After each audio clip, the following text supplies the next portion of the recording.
Commissioner Gordon, Bane has escaped.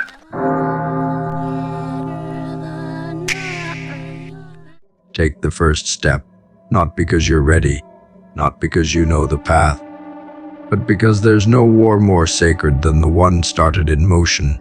You keep waiting for the plan to unfold. You keep waiting for the right alignment, the right moment, the right fire in your chest to validate the vision in your mind.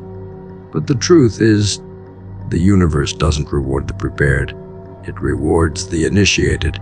You don't have to see the whole staircase.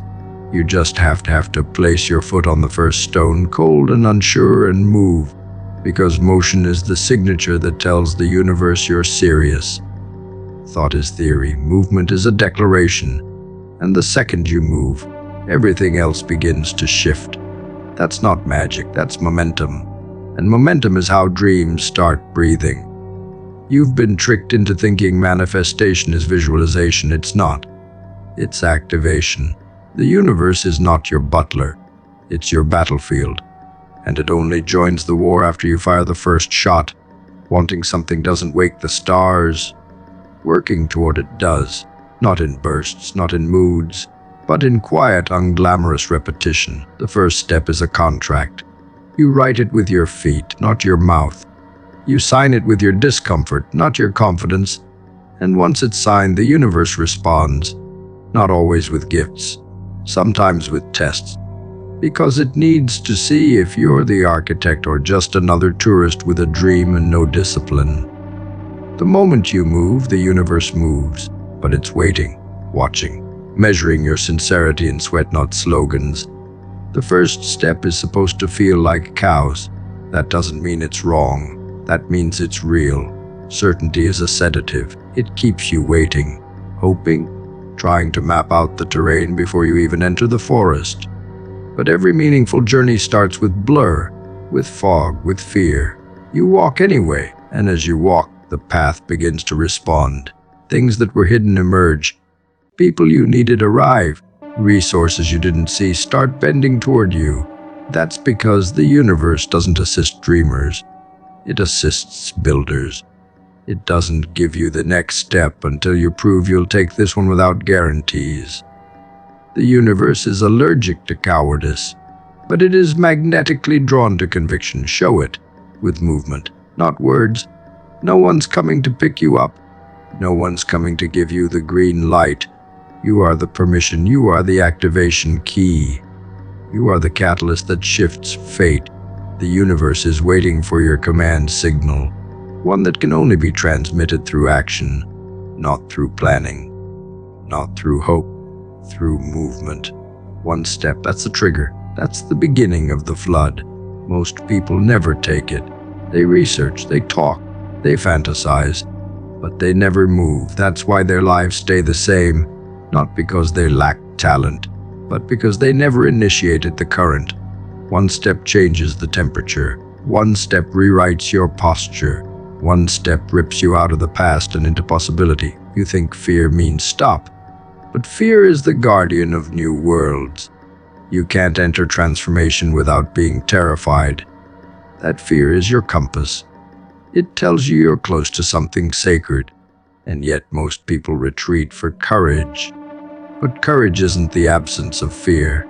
Courage is the refusal to be ruled by it. You take the first step with the fear in your lungs, with the doubt whispering, with the uncertainty mocking you. And still you move. That's the move that echoes. That's what creates ripples. You show the universe that you don't need comfort. You need movement. And in return, it reshapes the entire field around you. It removes what doesn't serve you. It reveals what does. But it will not act until you do. That ache in your chest, that restlessness, that's not a sign of impatience. That's your future self pounding on the walls, demanding to be released. The key is in your feet, not your thoughts. Your feelings, not your hopes. Your feet move, and you unlock him. Stay still, and he dies in the cage of your potential. You are the only one who can open that door. And it requires nothing more than the first move. Not the perfect one, the clumsed one, the shaky one. The step that says, I am done waiting. You take that, and the world begins to rearrange itself. The lights change, the air thickens, time slows, because it senses a warrior has entered the field, not to be coddled, but to conquer. Everything you want is on the other side of your own silence, and silence loves indecision. It feeds on it. It grows fat on hesitation. You break that spell not with words, but with action. The smallest act of forward movement is louder than 1,000 hours of contemplation. It tells the unseen forces that you are not available for passivity, that you are not interested in watching life. You want to bend it, twist it, shape it. That's what the first step does. It ignites the contract, not between you and the goal, between you and the laws of motion. Take it, and the momentum begins. Wait, and you stay chained to theory. Step, and you begin your war. You don't get more clarity before the step. You get it after. You want to see the finish line, but the universe guards it behind fog on purpose, because the path refines you, not the destination. If you could see the whole map, you'd never evolve. You'd memorize it. You'd simulate it. You'd sabotage your own suffering, and suffering is the forge. So the first step is the fire alarm. It signals that you're ready to melt the excuses, that you're ready to become the version of you that survives through movement, not mood. And once you walk into that heat, you don't come out the same. You come out real, not theoretical, real. The universe won't move for your potential. It moves for your pressure. Pressure applied through action, through repetition, through refusal to be ignored. The first step is how you plant the flag. It's how you claim your space in the war for your future. The universe doesn't favor the gifted, it favors the relentless. The one who gets up bleeding and still walks forward. The one who takes the hit and still swings. And that swing, that's the step. That's the beginning of everything you said you wanted. You won't be ready. You don't have to be, you just have to move. People imagine difficulty as a towering wall. They see the long game, the distant goal, the staircase with no end. And they freeze. They catastrophize. They convince themselves that if the entire path looks brutal, then the first step must carry the same weight. But they're wrong. The mind isn't broken by effort. It's paralyzed by scale. The brain sees an overwhelming future and shuts down, not because it fears action, but because it hasn't been anchored in the present. That's the lie that you need to be ready to run the whole race. What you actually need is one intentional move, one tiny fracture in the trance, because momentum tricks the brain. It doesn't whisper, "We're still far." It screams, "We're already moving." And that shift, no matter how microscopic, is the first evidence that you're not a spectator. You're now the architect. You don't need to know how to do everything. You need to do something, a move with intent behind it. Not busy work, not dopamine chasing, but the kind of decision that tells the world, this is the new version of me. That kind of action carries more spiritual and psychological weight than an entire year of passive reflection. Because once your nervous system feels motion, it begins to participate. The chemicals change, the excuses get quieter. Your posture straightens, not because you've won, but because you've begun. And in a life paralyzed by too much thought, beginning becomes its own kind of war cry. You don't have to fight the whole battle today. Just signal to yourself that you're not laying down. That one action doesn't need to be spectacular. It just needs to exist. The mind respects motion. It doesn't trust talk. You can lie to yourself for months, telling stories about how you're preparing. But one action, done with deliberate force, overrides all that noise. That's how momentum becomes the cheat code. Not by solving every problem, but by retraining the loop. When your brain sees action, it no longer believes the story that says you're stuck. It sees evidence. It recalibrates. Even a single completed task becomes a trophy. That's not fantasy. That's physiology. That's how neurochemistry works. The brain doesn't need your hope. It needs your proof. And proof comes from action, not intention. You've been drowning in big visions. That's the trap. You visualize the peak of the mountain, then get crushed by the weight of climbing it. But what if you stopped staring at the summit and just picked up your gear? What if your only job today wasn't to win, but to move in the direction of victory? That tiny distinction changes everything. Because now, you don't need to conquer the world before lunch. You just need to interrupt the stillness. Interrupt the story that says you're a prisoner. Interrupt the emotional fog. That's where the battle begins, not in grand strategies, but in the refusal to remain idle. The reason most people never change is because they keep overestimating the pain of long-term action and underestimating the reward of short-term decision. But all transformation begins when you shrink the scale of focus. You stop asking, "Can I do this for years?" and start asking, "Can I move for 1 hour, 1 day, 1 breath?" And once you act, something strange happens. Your mind forgets it ever resisted. It recalibrates around motion, and suddenly the same task that looked impossible from afar becomes automatic in momentum. That's the paradox. Motion simplifies what contemplation distorts. Fear doesn't survive in motion. It thrives in stillness. It needs time to infect your thoughts. The longer you wait, the more you rot. But the second you act, truly act, you cut off fear's oxygen.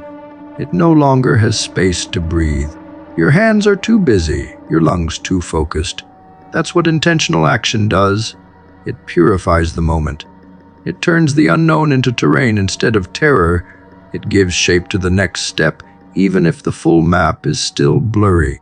The brain no longer cares about the distant outcome. It locks into the next strike, and from there the next, and again, until you look up and realize you've built something real. You've been sold the myth that change is a grand event, that it comes with fireworks or a thunderous call to adventure. But change is quieter. It arrives as a decision you make in silence. A moment you choose not to flinch. 1 email sent, 1 rep finished, 1 lie deleted from your habits. That's how the wheel begins to turn. The most dangerous man in the room isn't the loudest. He's the one whose actions echo without needing applause. Because he understands that momentum isn't noise, it's direction. It's proof of a war already underway. And that kind of man doesn't need permission to begin. He needs only 1 strike, and the rest unfolds. You don't need to fix your life today. You just need to violate your own stillness. Take 1 action so rooted in clarity that it disrespects every excuse you've built around it. That's how timelines shift, not from waiting, from interrupting. That action becomes a signature move. It sends a message to your entire system. We're back. We're no longer observing. We're executing. And with each repeated act, the brain stops asking, "Is this possible?" It starts asking, "What's next?" That's how the script flips. Not from years of pain, but from the first move toward purpose. Stop romanticizing struggle. Stop forecasting how hard the climb will be. That thinking is a trap dressed in wisdom. It keeps you theorizing instead of creating. You already know what you want. You already know what must be done. Now you decide, stay a spectator in your own life, or make a single move that flips the axis. The move doesn't have to be grand. It has to be real. Because once it's real, everything around it shifts. That's how power begins, not with certainty, but with action taken despite doubt. 1 bold decision, 1 true, ruthless incision into the meat of your life can collapse the weight of 100 hesitant mornings. You don't need more planning. You don't need more clarity.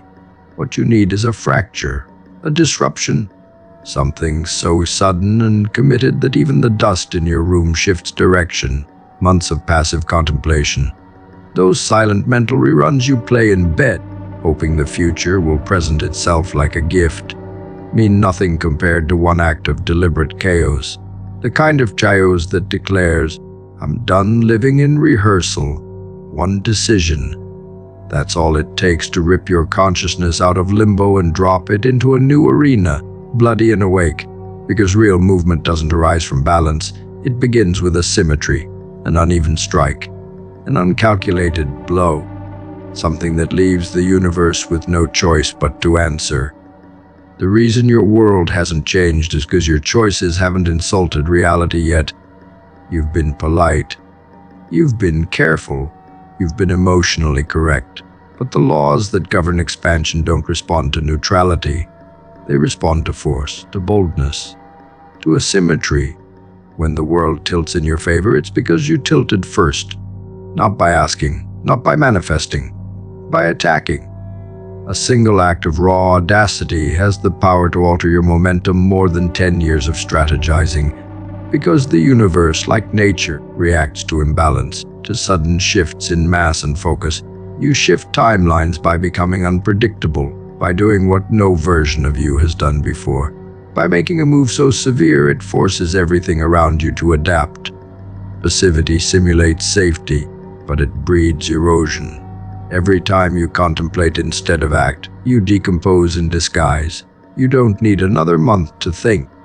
You need a moment of violence, inner violence, the kind that slashes through your indecision and dares reality to respond. That's how you shift dimensions. Not through perfection, but through disproportion. You throw yourself at the thing and let the universe catch its breath afterward. Most never do this. They live as equations, balanced, predictable. Every knife, harmless legends, anomalies, they are born from asymmetry. One leap that doesn't make sense, one strike that was never on the forecast, and from that strike, a new timeline erupts. Every major shift in your life will come from imbalance.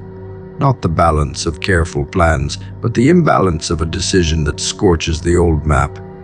Because maps are for the mediocre. The bold build terrain with their footsteps. And footsteps mean nothing unless they leave a crater. You don't evolve by tiptoeing toward possibility. You evolve by punching the glass between you and it. Your decision doesn't have to make sense. It has to make impact. The impact that knocks over dominoes hidden in the fabric of time. That single, decisive moment creates a ripple effect the timid will never witness. Because only those who move like hurricanes get to see the wind change. Time doesn't move in straight lines. It bends around intent, and intent becomes dangerous only when it's expressed. Until then, it's just energy, static, dormant, unclaimed. One bold decision is how you forge that energy into structure. You don't wait for reality to approve. You punch a hole in it and build where the fracture appears. That's how new timelines begin, not by divine appointment, but by force. By a move so real, so unapologetic that it tears the veil, and what was impossible yesterday becomes gravity today. You live in that new weight, you adapt to it, and everyone watching calls it luck. But you know better, it was the strike, it was always the strike. There's a science to stillness. It feels safe, it feels calm, but stillness decays you over time. You forget how to respond, you forget how to attack. You become a master of preparation and a slave to outcome. One bold decision resets the system, like a defibrillator to the soul, like thunder through a stagnant sky. That moment doesn't whisper, it roars. It doesn't ask, it demands, and once it lands, you're no longer the same, because your brain rewires around motion, around danger, around resolve. You're no longer orbiting your goal. You are the trajectory. Everything else falls in line or falls away. People romanticize change, but change is not elegant. It's violent, it's disproportionate. You don't gently transition into power. You seize it with a decision that ruins your comfort and elevates your necessity. That is when you meet the real version of yourself, the one who doesn't need a second opinion, the one who doesn't ask for certainty, the one who acts not because he feels ready, but because inaction is death. The moment you choose movement over meditation, you ignite reality itself, and what used to ignore you begins to orbit you. That is the power of one decision. Every shift begins with something ugly, a misstep, a clash, a noise that doesn't fit the rhythm of your old life. That's the point. That's the rupture. That's the moment the old reality begins to fracture. You can't evolve without mess, without making a choice that feels too big for your current self. But that's how the new self is born, through disproportion, through decision, through asymmetry. You don't get transformation in bite-sized doses. You get it in explosions. And if you're not willing to light the fuse, you were never ready for the fire. The first step is hard because it must be. That resistance you feel, that unexplainable gravity that makes your limbs heavy and your mind fog, is not failure. It's the threshold. The world doesn't give transformation away in pretty packages. It makes you bleed for the privilege. Friction is not some tragic accident. It's the filter. It asks, are you serious, or are you another wonder begging for miracles without ever lifting a sword? The gate won't open with dreams. It opens with force, with commitment, with the kind of movement that scares your body because it knows it won't be able to go back. That's why it's hard, because the first step is war. And the universe only respects those who march forward into that war without flinching. Friction exists to expose the difference between desire and decision. Everyone wants progress. Few are willing to suffer for it. That's where the test begins. The first step is where you kill the tourist in your mind, the one who wants results without risk. You bury him under the weight of real motion. The ache you feel in the chest, the hesitation in your gut, that is the sound of your past self begging for one more day of comfort. You do not negotiate with that version. You execute him, because only through the pain of initial effort do you earn entry into the state of transformation. The universe will not follow you into hesitation. It follows those who prove they're done with delay. The world operates on unspoken laws. One of them is this: nothing respects you until you prove you can suffer for it. Skill, mastery, vision. They don't arrive at your doorstep because you asked nicely. They appear after you walk through the fire and keep walking. The first step carries pain not as punishment but as permission. If you move through it, it rewards you. If you retreat, it buries you under another year of theoretical progress. Friction is the bouncer at the door of your potential. You don't talk your way past him. You walk through him. You push through, and suddenly the resistance begins to shift. Not vanish shift. It becomes support, momentum, feedback, but only after it sees that you will not flinch. The hardest part of any journey isn't the middle. It isn't the end. It's the initiation. That moment where your mind still identifies with who you've been, but your body dares to move toward who you could become. That fracture is painful. It tears through your identity. And that's exactly why it matters. You don't want a frictionless first step. A frictionless path lets tourists in. It lets the undisciplined wander into sacred territory. But friction ensures that only those who mean it survive the entry. That's the beauty of resistance. It's a guardian. It protects the realm of greatness by making sure only those willing to hurt for it get access. You've spent too long interpreting difficulty as a warning. That was the lie. Difficulty is not a red light. It's the confirmation that you're in the right arena. The mind craves comfort, but evolution demands cost. The moment you take that first step, despite the tremble in your voice, despite the doubt crawling through your spine, you make a declaration, not to the world, to your sag. This matters more than my fear. That declaration shifts your chemistry. It shifts your posture. The resistance does not leave, but it begins to respect you. That's how you gain control, not by removing difficulty, but by proving you'll move through it anyway. Every great life begins with someone refusing to obey the initial friction, the gym that breaks your muscles, the canvas that won't speak, the page that feels blank even though your mind is on fire. That's not failure. That's the rite of passage. It's the world asking, are you real? And the only answer it accepts is action. Words fail here. Plans fail here. The only thing that carries weight is movement. And once you move, the resistance itself becomes your co-conspirator. The very pain that to stop you becomes the scaffolding for the identity you build next.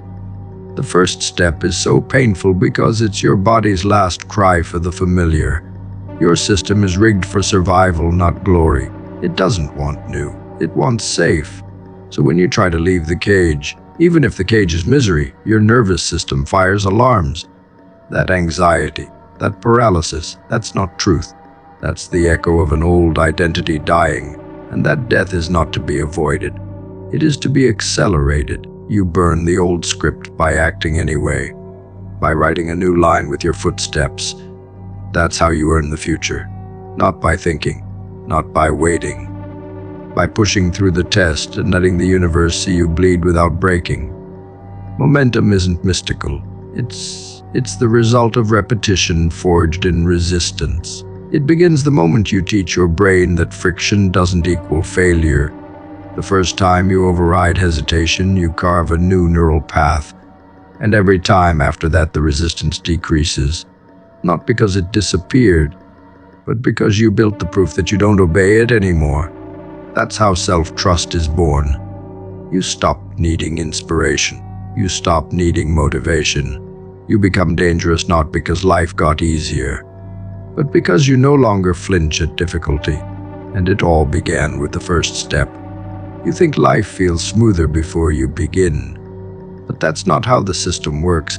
Ease is the reward, not the entry point. If the first step didn't scare you, it wouldn't be worthy of your future.